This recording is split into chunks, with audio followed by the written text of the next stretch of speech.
Y continuamos con la ponencia del doctor Luis Armando González Plasencia, rector de la Universidad Autónoma de Tlaxcala.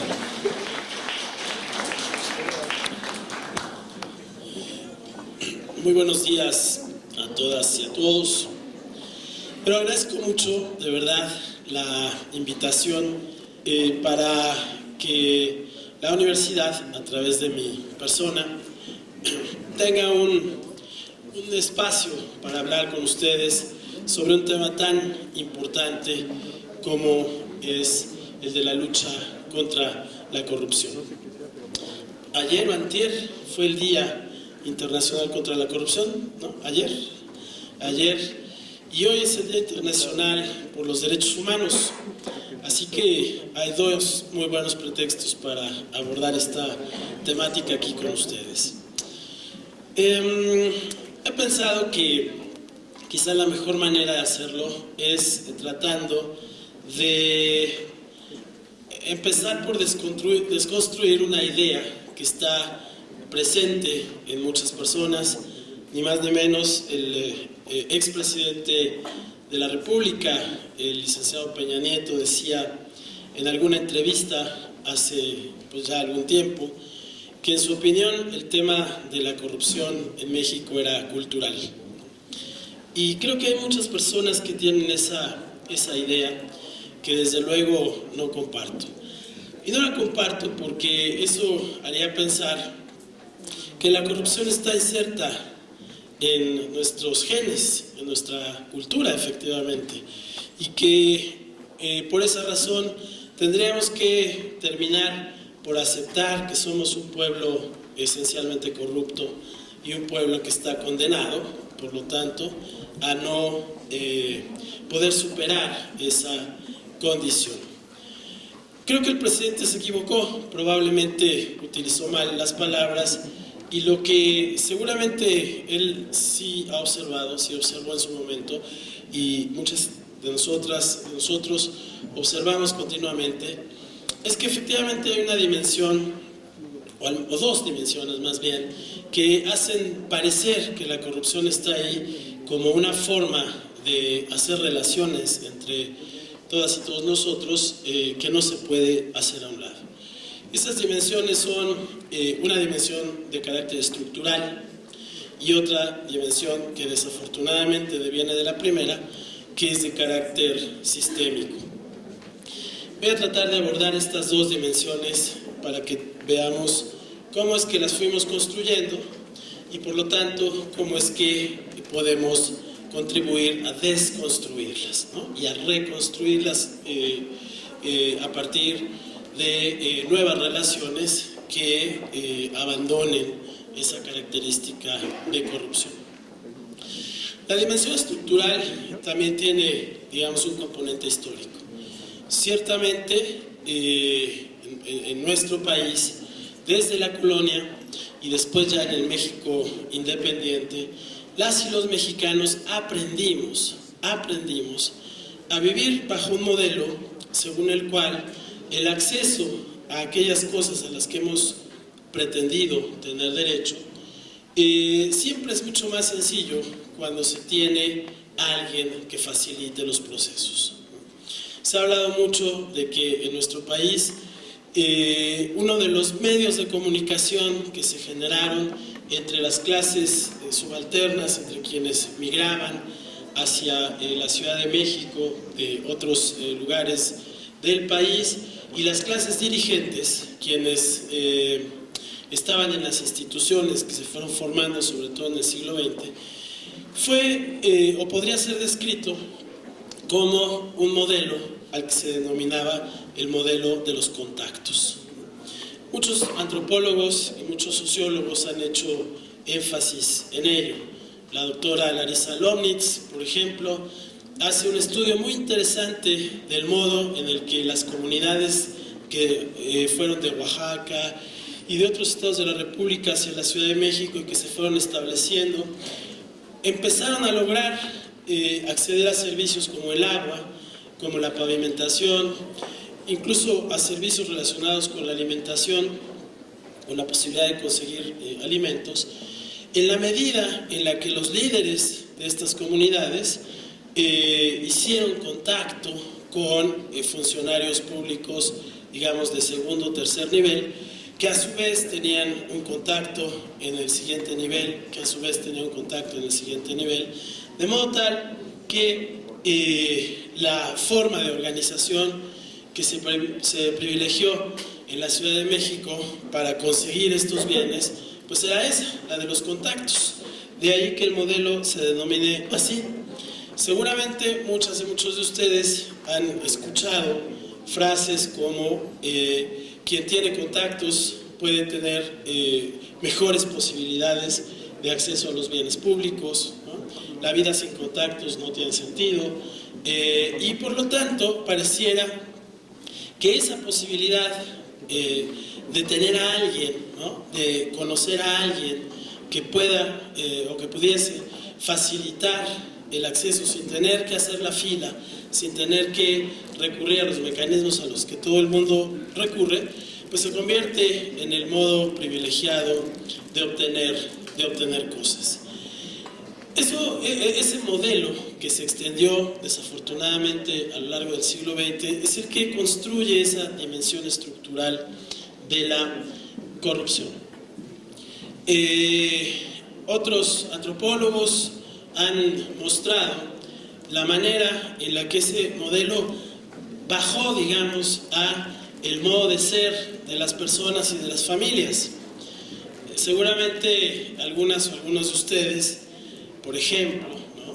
Si son derechohabientes del ISSSTE o del Seguro Social y por lo tanto tienen acceso a esos servicios médicos como cualquiera otra persona que es derechohabiente, teniendo que ir a sacar una ficha muy temprano por la mañana para obtener la consulta, ¿no?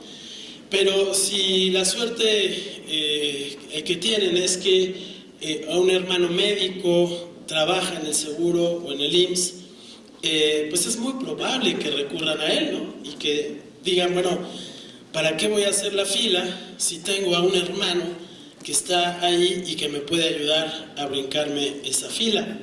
Y decía yo que eso baja a una dimensión incluso familiar, porque existe la creencia en las familias mexicanas de que esa es una ventaja que implica que la familia está por encima de los demás. Fíjense qué interesante, porque muchas y muchos de nosotros tenderemos a pensar de ese modo. Primero está la familia, ¿no? ¿Cómo le voy a negar a mi hermana o a mi mamá o a mi papá un servicio que yo le puedo dar si estoy en posibilidad de hacerlo?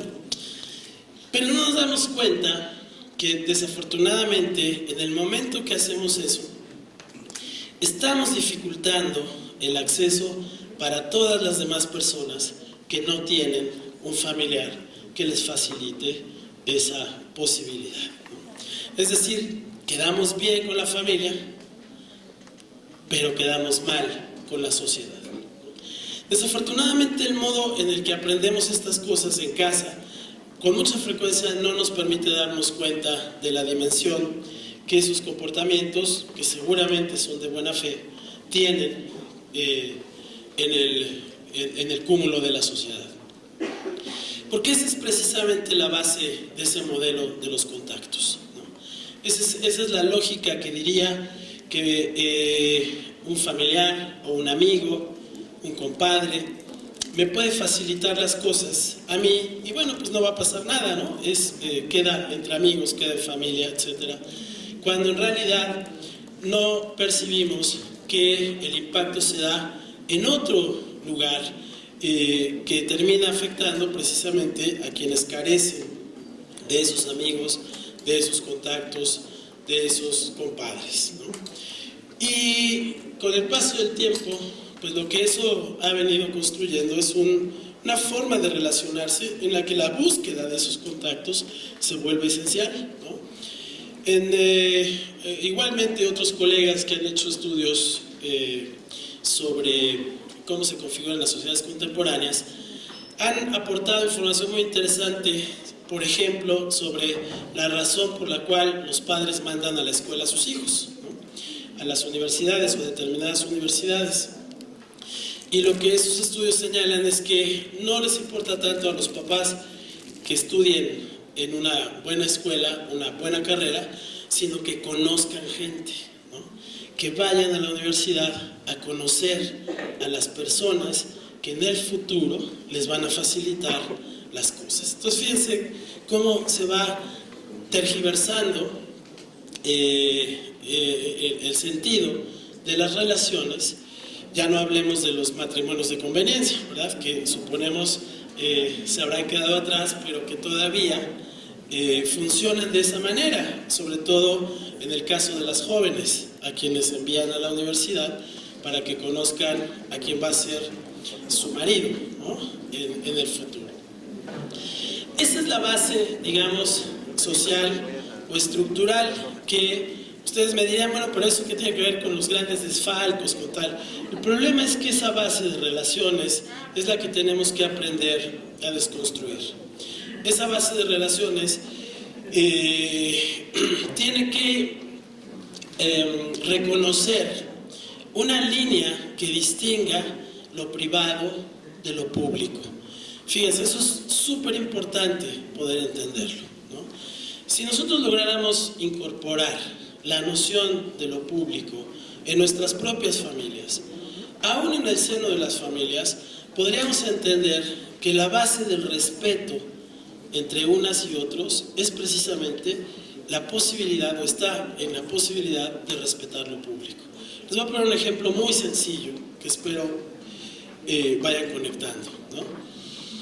Si en casa tenemos una mesa común a donde comemos todos los miembros de la familia, ¿no? Probablemente hacemos la cena juntos o el desayuno, pero con las dinámicas que vivimos ahora es probable que algunos lleguen a cenar a una hora, otros a otra hora, ¿no? Y que pues, cada quien haga uso de la mesa en el momento en el que la necesita. La mesa es de todas y de todos, pero al mismo tiempo es de nadie, ¿no? Si yo llego a cenar a las 8 de la noche y dejo tirada la mesa, quien llega después de mí a las 9, pues se va a encontrar con una mesa que ya no es pública, ¿no? Que es particularizada, que yo particularicé, que yo privaticé cuando dejé todos mis trastes ahí regados, ¿no? Si yo le enseño a mis hijas e hijos que pueden hacer uso de la mesa, desde luego, de todos los enseres que hay en la cocina, pero tienen que dejarlo como si ellos no hubieran hecho uso de ella, para que quien llegue después se encuentre una mesa en buenas condiciones, en ese momento estoy transmitiendo ese valor de lo público, ¿no? Empezamos a entender que hay cosas que pueden ser de todos, pero que al mismo tiempo son de nadie. El dinero público, la fuerza pública, ¿no? Ese apellido público envía un mensaje muy importante, porque nos dice, por ejemplo, que a pesar de que el dinero está ahí, los presupuestos que recibimos quienes dirigimos instituciones, pues ese es dinero público, ¿no? Pero si yo lo utilizo para un fin particular, entonces en ese momento deja de ser dinero público. En ese momento lo estoy particularizando. Un bien público, el que sea, ¿no? Si ese bien público lo utilizo para un fin privado, para un fin particular, en ese momento pues estoy quitándole ese carácter de bien público porque lo estoy usando para mi beneficio. Es exactamente el mismo ejemplo de la mesa, ¿no? Pero si no logramos entender eso desde el seno de la familia, es relativamente fácil que cuando llegamos a posiciones públicas de importancia no atendamos a esta importantísima necesidad de proteger lo público. Para mí, la principal función de un servidor público es precisamente proteger lo público, ¿no? Proteger ese espacio para que aquellas personas que no conozco, fíjense qué importante, ¿no? Aquellos que no conozco, que no son ni mis parientes, ni mis amigos, ni mis compadres, tengan la posibilidad de acceder a esos bienes que están bajo mi custodia, ¿no?, en igualdad de circunstancias que todas las demás personas. Porque si yo entonces contrato a mi hijo, a mi esposa, a mi compadre o a mi amigo, en ese momento particularizo el acceso a un bien público que puede ser un empleo, ¿no? Esa dimensión estructural que está muy metida desafortunadamente en el modo en el que hacemos relaciones, ha dado lugar en los últimos años a otra dimensión mucho más preocupante, mucho más peligrosa, que es la que podemos llamar la dimensión sistémica de la corrupción. La corrupción existe en todo el mundo. Esto que he descrito hace un momento no es privativo de nuestro país. Probablemente con otras justificaciones se da en todos los países del mundo. Pero lo que hace la diferencia entre la corrupción que hay en Suecia o en Finlandia o en Alemania o en Francia con la corrupción que hay en México es que en aquellos otros países, precisamente por la conciencia que existe de lo público, se ha logrado que la corrupción sea marginal, que la corrupción ocurra en espacios que suelen no tener una incidencia directa en la ciudadanía. Desafortunadamente, en nuestro país, desde hace unos años para acá, hicimos de la corrupción el sistema. Cuando digo que existe esta dimensión sistémica, lo que estoy diciendo es que poco a poco logramos que en un contexto en el que paradójicamente estamos más obligados a la transparencia, en el que paradójicamente estamos cada vez más obligados a la rendición de cuentas, hayamos desarrollado una serie de prácticas que terminan privatizando o particularizando los bienes públicos.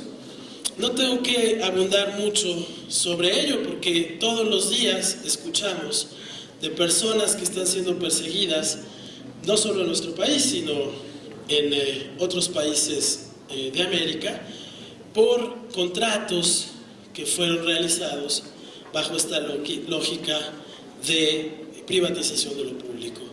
Ustedes saben toda esta historia de Odebrecht, conocen toda la historia de la estafa maestra, conocen, todos los días estamos escuchando sobre gente que está siendo procesada o que está siendo buscada porque participó de alguna manera en la firma de contratos que simularon transacciones.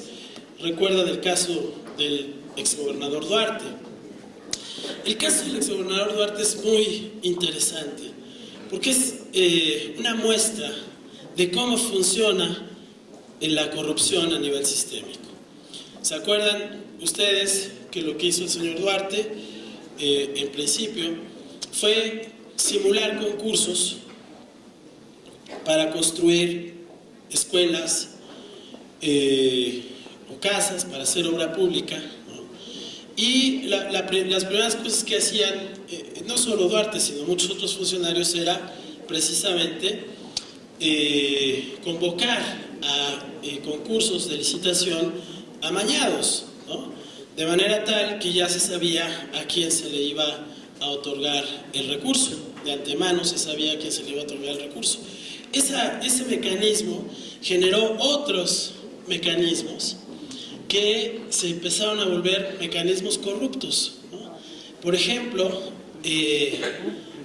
proveedores que se asociaban entre sí para ir a las licitaciones a sabiendas de que iban a perder, pero con la esperanza de que les iba a tocar ganar en algún momento.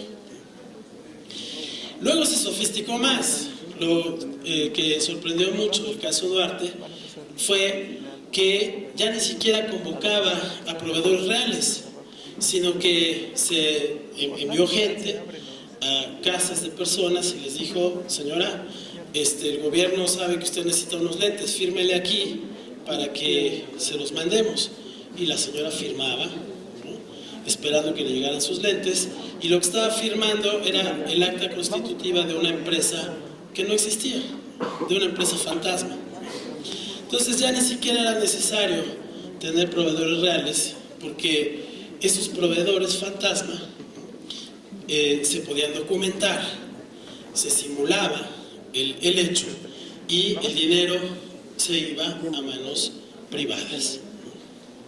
Eso fue lo que sorprendió del caso Duarte, que tenía un montón de empresas que cuando un periodista del medio en el que me honro en colaborar, Animal Político, fue a buscar las empresas, pues llegó a la casa de estas personas y les decía: oiga, usted sabe que aquí se fundó una empresa, aquí dice que usted es la dueña de la empresa de ladrillos, yo qué sé, ¿no?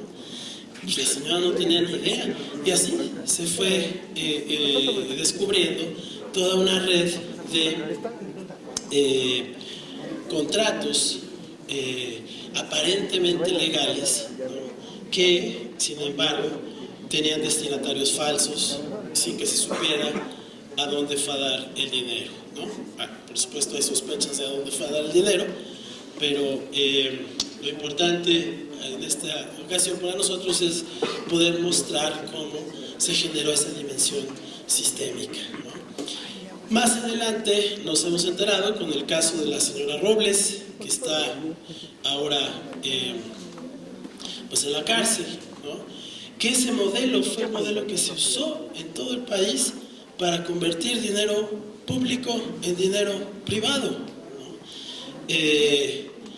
Hemos visto cómo la Secretaría de Hacienda ha generado un modelo que ha permitido ahora cruzar todos estos contratos, de modo tal que se puede ver con mucha claridad dos fenómenos: uno, el de la aparición de estas empresas fantasma, que ya comentaba hace un rato, y dos, el de la aparición de otra modalidad, que es el de las empresas nuevas, que sí se constituyen, pero que desaparecen después, una vez que los contratos se han licitado, ¿no? Hacienda tiene todo mapeado. Ahora cada vez es más difícil que eso ocurra, porque los recursos electrónicos con los que se cuentan, los medios de control electrónico con los que se cuentan, tienen muy bien registrado quién contrata a quién, ¿no? Cuántas veces se ha contratado a una empresa por parte de un gobierno, por ejemplo, ¿no? Cuántas dependencias de un estado contratan a esa misma empresa y cuáles son los resultados. Se acordarán que cuando se presentó este asunto de la señora Rosario Robles, se dio a conocer también que se pusieron a inventar evidencia para tratar de decir: no, si contratamos empresas reales, y aquí está la evidencia. Y bueno, no les dio tiempo y quedó claro que era evidencia falsa, ¿no? Entonces, si nosotros combinamos, digamos, estas dos dimensiones, la dimensión estructural con la dimensión sistémica, lo que tenemos es efectivamente un caldo de cultivo para la corrupción, ¿no? Tendríamos los elementos necesarios para que en cualquier momento cualquiera de ustedes o cualquiera de nosotros pudiera quedar enredado en una situación que deja de ser, digamos, un tema individual para convertirse en un tema sistémico, efectivamente, ¿no? De ahí la importancia de entender que si queremos combatir la corrupción, necesitamos combatir esas dos dimensiones. Alguna, la sistémica, a lo mejor nos queda más lejos. Esa dependerá de que, pues, en el momento en el que la identifiquemos, podamos decir no y asumir las consecuencias que ese no implica, ¿no? Pero lo que nos queda más cerca, como ciudadanas y ciudadanos, está precisamente en las relaciones que hacemos cada día, ¿no? En las relaciones que nos permiten identificar en qué momento aprovecharnos de una condición, por ejemplo, la que ponía yo en la mesa hace un rato, sobre el tener un hermano, un pariente, un compadre, ¿no? Que nos puede facilitar las cosas. ¿En qué medida eso se convierte en una afectación para las y los demás, para quienes no lo tienen, ¿no? O sea, si entendemos que esa también es un comportamiento corrupto, Entonces estamos en la lógica de ir desconstruyendo esa dimensión estructural, ¿no? De darle otra importancia a lo público. Probablemente tengamos algunos problemas con nuestras familias de inicio. Yo los he tenido muchísimas veces, porque en la historia de mi vida he accedido a cargos públicos en otros momentos y naturalmente los primeros que se me acercaron fueron mis hermanos, mis parientes, ¿no? Que querían trabajo y pues fue difícil decirles, pues es una pena, pero no. Y fíjate, no solamente no te puedo contratar, sino que tú estarías al último en la fila de personas que estarían concursando para obtener un trabajo. Me dejaron de hablar durante un tiempo, pero luego finalmente somos familia, ¿no? Y los lazos se han restaurado, pero entendieron, ya no me llaman para pedirme trabajo, ¿no? Ya no me llaman para pedirme favores. Y no es que yo sea una mala persona, prefiero ser un mal hermano, si ustedes quieren, que un mal ciudadano, ¿no? Y fíjense que me hago cargo de lo que eso quiere decir, ¿no? Pero estoy en un puesto público. Si yo estuviera en una empresa, la cosa sería distinta. En una empresa, por supuesto, es mi dinero, puedo contratar a quien se me dé la gana. Pero en el servicio público no, porque no es mi dinero, es el de ustedes, ¿no? Es el de todas las personas que contribuyen por la vía de los impuestos a que haya una hacienda pública, a que haya fondos públicos que tienen que utilizarse, por lo tanto, con arreglo a un conjunto de reglas que no nos podemos brincar para beneficio privado. Entonces, si se dan cuenta, podemos dejar de ser corruptos. Podemos efectivamente avanzar en estas mediciones que se hacen, que hace Transparencia Internacional y que nos colocan en los últimos lugares siempre en materia de corrupción. Depende de nosotros, no depende del gobierno, no depende de cosas que no estén en nuestras manos, depende de nosotros, depende de tomar la decisión de no darle la mordida al policía, depende de tomar la decisión de no pagar por un servicio que debe ser gratuito, ¿no? De negarse,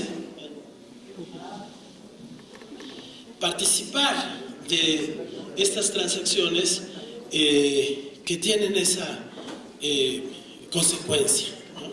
Que tienen esa característica. No es difícil, créanmelo, no es difícil, depende de qué queremos, ¿no? ¿Queremos mantener estas relaciones a ese nivel? Bueno, pues habrá que hacerse cargo del costo que eso implica, ¿no? Pero si no queremos hacerlo, porque a final de cuentas nos beneficia a todas y a todos, está efectivamente en nuestras manos hacerlo. Cuando hablamos de políticas públicas para evitar la corrupción, ahí se abre un abanico impresionante, ¿no? Seguramente hay una cantidad de soluciones que tienen una dimensión legal, ¿no? Que bastará con hacer cumplir leyes y reglamentos, con perseguir a quienes los infringen, con evitar la impunidad, con enviar mensajes también de que sí pasa cuando una persona actúa corruptamente, sí se va a la cárcel. Esos mensajes son importantes porque le enseñan a los demás que entonces sí hay consecuencias, ¿no? Pero hay otra dimensión de la política pública que se da en todos los ámbitos en donde aprendemos a construir relaciones: la familia, la escuela, el trabajo, en la universidad.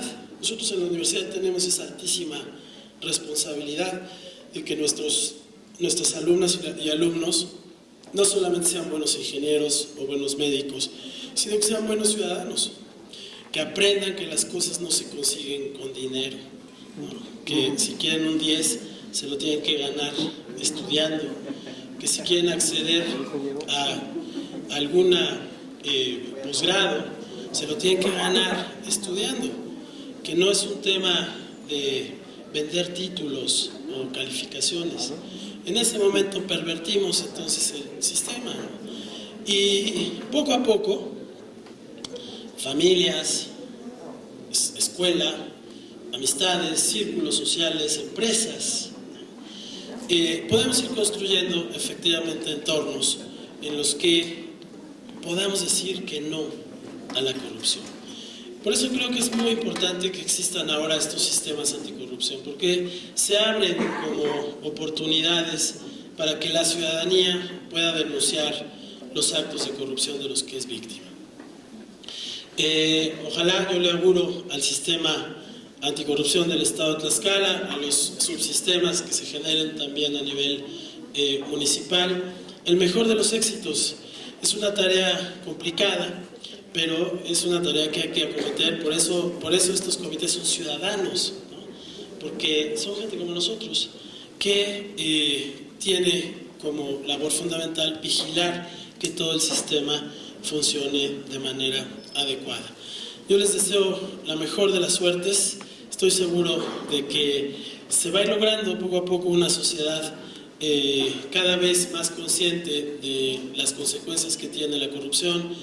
Y yo que he conocido de cerca al pueblo tlaxcalteca, sé que es un pueblo que le gusta colaborar, que le gusta participar y que tiene todo para avanzar en esta lucha contra la corrupción.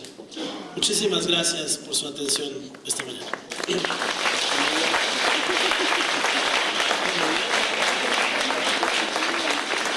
Agradecer al doctor Luis Armando González Plasencia por su alto sentido de colaboración que lo caracteriza por haber compartido su ponencia. Le pido al secretario del Sistema Anticorrupción, al licenciado Julio Caporal Flores, le haga entrega de la constancia de participación, así como de un pequeño presente.